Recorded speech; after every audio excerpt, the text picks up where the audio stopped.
नमस्कार, राम राम। स्टार बल्सन की news bulletin में एक बार फिर आप सभी का स्वागत है। सुरक्षा से जुड़े मामलों की देश की सबसे बड़ी बैठक। इस बैठक में देश के प्रधानमंत्री, रक्षा मंत्री, गृह मंत्री, वित्त मंत्री और विदेश मंत्री मौजूद रहे। इसके अलावा राष्ट्रीय सुरक्षा सलाहकार भी। इसके अलावा श्रीनगर से लेकर दिल्ली तक के अलग अलग सुरक्षा बलों की खुफिया एजेंसियों की मीटिंग चल रही थी। और क्यों चल रही थी, जमीन पर स्थिति का जायजा लिया जाए।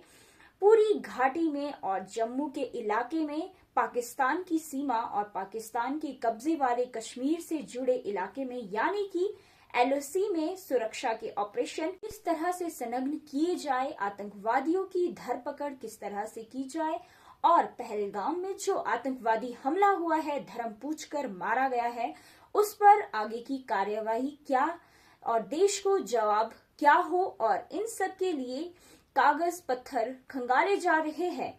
धर्म पकड़ की तैयारियां हो रही है। एनकाउंटर भी शुरू हो चुके हैं। पूरे देश की निगाहें सरकार के अगले कदम पर है और सबको कुछ ठोस चाहिए, कुछ ऐसा कि अगली दफा किसी की हिम्मत ना हो बेकसूरों की जान लेने की।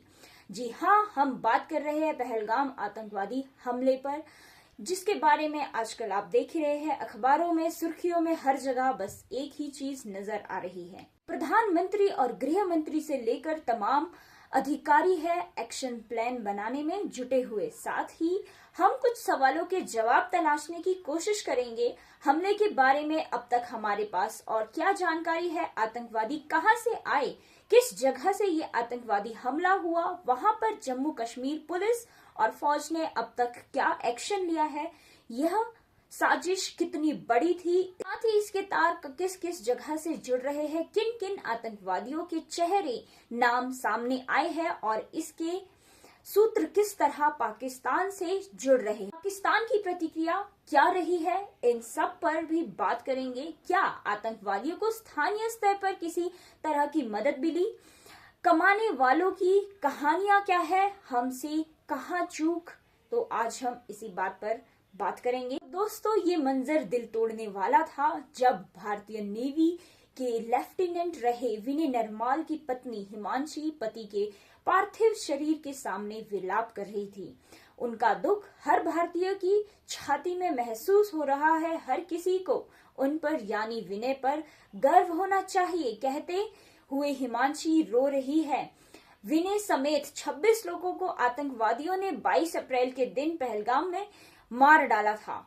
महाराष्ट्र, पश्चिम बंगाल, हरियाणा, उत्तर प्रदेश, बिहार, केरल, पंजाब, कर्नाटका, उड़ीसा, अरुणाचल प्रदेश और आंध्र प्रदेश देश के अलग अलग राज्यों में निर्दोष नागरिक मारे गए। अब एक्शन की तैयारी और बड़ी है। और क्या हो रहा है एक्शन की तैयारी के तौर पर, केंद्रीय गृह मंत्री अमित शाह ने 23 अप्रैल को सोशल मीडिया प्लेटफॉर्म एक्सपर्ट लिखा, भारत आतंक के सामने झुकेगा नहीं। इस कायराना आतंकी हमले को अंजाम देने वाले बख्शे नहीं जाएंगे। उन्होंने कुछ तस्वीरें पोस्ट की जिनमें वो आतंकी हमले में मारे गए लोगों को श्रद्धांजलि दे रहे हैं।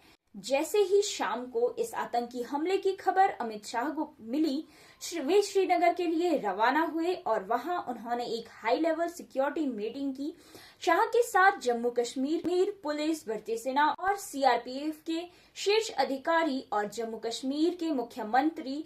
तुलना इस बीच प्रधानमंत्री नरेंद्र मोदी ने भी अपना देशों का दौरा बीच में ही रद्द कर दिया और देर रात भारत के लिए रवाना हुई। 23 अप्रैल की सुबह दिल्ली एयरपोर्ट पर पहुंचते ही प्रधानमंत्री ने की इमरजेंसी मीटिंग की। इसमें उनके साथ विदेश मंत्री एस जयशंकर, राष्ट्रीय सुरक्षा सलाहकार जी डोभाल और विदेश सचिव विक्रम मौजूद है। जानकारी है कि हमले की जांच एनआईए को सौंप दी गई है। एनआईए यानी नेशनल इन्वेस्टिगेशन एजेंसी। केंद्रीय गृह मंत्री ने पहलगाम जाकर सुरक्षा व्यवस्थाओं का जायजा तो लिया ही था, उसके बाद वह पीड़ित परिवारों से भी मिले। फिर 23 तारीख की शाम को ही सुरक्षा मामलों पर कैबिनेट कमेटी यानी सीसीएस की बैठक हुई प्रधानमंत्री आवास में। ऐसी जानकारी है कि बैठक में एक्शन प्लान पर चर्चा हुई और कैबिनेट कमेटी ऑफ सिक्योरिटी यानी सीसीएस की 2.5 घंटे तक बैठक चली। इस बैठक के बाद, इस मीटिंग के बाद एक प्रेस कॉन्फ्रेंस की मीटिंग की गई जो कि मिनिस्ट्री ऑफ एक्सटर्नल अफेयर्स के साथ हुई। प्रेस कॉन्फ्रेंस में हमारे सामने जो बातें आ रही है वो कुछ इस प्रकार है। भारत और पाकिस्तान में 1960 में सिंधु नदी तंत्र की 5 नदियों को लेकर जो समझौता किया गया था, जिसको इंडस वाटर ट्रीटी के नाम से जाना जाता है, भारत ने उसको होल्ड पर डाल दिया है। और साथ ही अटारी बॉर्डर है जो कि पंजाब में लगता है भारत और पाकिस्तान के बीच में। अटारी पोस्ट जो है उसे क्लोज कर दिया है, यानी अटारी ट्रेड गेट है उसको भी बंद कर दिया गया है। पाकिस्तान सर्क एग्जेम्पशन वीजा के तहत भारत में यात्रा करने की छूट नहीं होगी। इसके अलावा जो भी पाकिस्तान के लोग भारत में मौजूद है उन्हें कहा गया है कि सर्क वीजा के तहत उन्हें कहा गया है आप 48 घंटे के अंदर देश छोड़कर अपने वतन वापस लौट जाएं। और जो भी मिलिट्री एडवाइजर पाकिस्तान के भारत में मौजूद है, जो ऊंचाइयों में मौजूद रहते हैं, उन्हें कहा गया है कि यह एक पर्सोना नॉन ग्राटा है, यानी उनकी मौजूदगी अनएक्सेप्टेबल होगी, उनकी मौजूदगी मंजूर नहीं की जाएगी। इसके अलावा इंडिया ने यह भी कहा है कि एडवाइजर्स जो भी होंगे उन्हें होल्ड लगाने के साथ जो बाहर पाकिस्तान में मौजूद भारतीय उच्चायुक्त है वहां पर जो भी कर्मचारी है उनको भी वापस बुलाया गया है। और इंडिया में मौजूद पाकिस्तान हाई कमीशन है उसकी स्ट्रेंथ को रिड्यूस कर दिया गया है।